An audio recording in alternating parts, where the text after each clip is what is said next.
শেখ হাসিনা মানব জাতির কলঙ্ক, কখনো ক্ষমা করা যাবে না তাকে।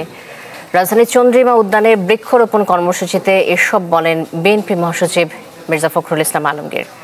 আশা করেন প্রতিশ্রুত সময়ের মধ্যে জাতীয় নির্বাচনের আয়োজন করবে অন্তর্বর্তী সরকার।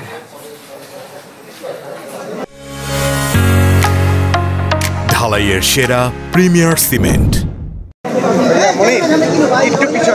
জুলাই আগস্ট গণ অভ্যুত্থানে শহীদদের স্মরণে সারা দেশে বৃক্ষরোপণ কর্মসূচি পালন করছে বিএনপি। সবুজ বিপ্লবে অম্লান এই স্লোগানে রাজধানীর চন্দ্রিমা উদ্যানে এই কর্মসূচির উদ্বোধন করেন বিএনপি মহাসচিব। উদ্বোধনের আগে মির্জা ফখরুল ইসলাম আলমগীর বলেন, শুধু জুলাই গণ অভ্যুত্থানে নয়, বিগত ১.৫ যুগেরও বেশি সময় ধরে দেশে গণহত্যা চালানোর জন্য শেখ হাসিনাকে কখনোই ক্ষমা করা হবে না। জানান, শহীদদের জন্য কিছু করতে না পারলে জাতি কখনোই মাফ করবে না কাউকেই। হাসিনাকে কোনোদিন ক্ষমা করা যাবে না।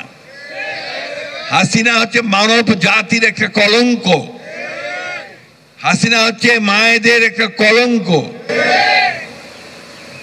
আমাদেরকে প্রথম কাজ হবে এদের বিচার করা। দ্বিতীয় কাজ হচ্ছে এই যে পরিবারগুলো, ওই যে মা যে তার ছেলেকে দেখে স্বপ্ন দেখেছিল যে তার দুঃখ দূর হবে, সেই পরিবারগুলোর পুনর্বাসনের ব্যবস্থা করা। এটা না হলে ভবিষ্যৎ এবং জাতি আমাদের ক্ষমা করবে না। সরকারের প্রতিশ্রুতি অনুযায়ী আগামী ফেব্রুয়ারিতেই জাতীয় নির্বাচন অনুষ্ঠিত হবে এমনটা প্রত্যাশা করেন বিএনপি মহাসচিব। বলেন, নিজেদের মধ্যে ভিন্নমত থাকলেও সবাইকে নিয়ে রেইনবো নেশন তৈরি করতে চায় বিএনপি। এটা হতাশ হওয়ার কিছু নেই।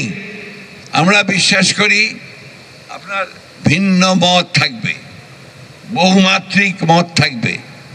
কেউ গণতন্ত্রে বিশ্বাস করবে, কেউ সমাজতন্ত্রে বিশ্বাস করবে, কেউ আপনার ওয়েলফেয়ার স্টেটে বিশ্বাস করবে। এই সবগুলোকে মিলিয়ে আমরা একটা রেইনবো স্টেট, একটা রামধনু যেভাবে অনেকগুলো রং নিয়ে ওঠে, সেরকম একটা রাষ্ট্র নির্মাণ করতে অনেক আগেই আমাদের দেশনেত্রী বেগম খালেদা জিয়া সেই স্বপ্ন দেখেছিলেন। এদিকে মুন্সিগঞ্জে এক অনুষ্ঠানে বিএনপির স্থায়ী কমিটির সদস্য গয়েশ্বরচন রায় মন্তব্য করেন, জামাত কখনোই রাষ্ট্রীয় ক্ষমতায় আসতে পারবে না। আমি জানি কিয়ামত পর্যন্ত বাংলাদেশে জামাত কখনো রাষ্ট্রীয় ক্ষমতায় আসবে না। অন্য দল আসবে, কিন্তু ওরা আসবে না, এটা শিব।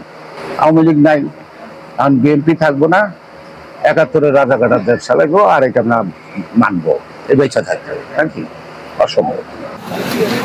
শাহনেওয়াজ বাবলু, চ্যানেল 24, ঢাকা।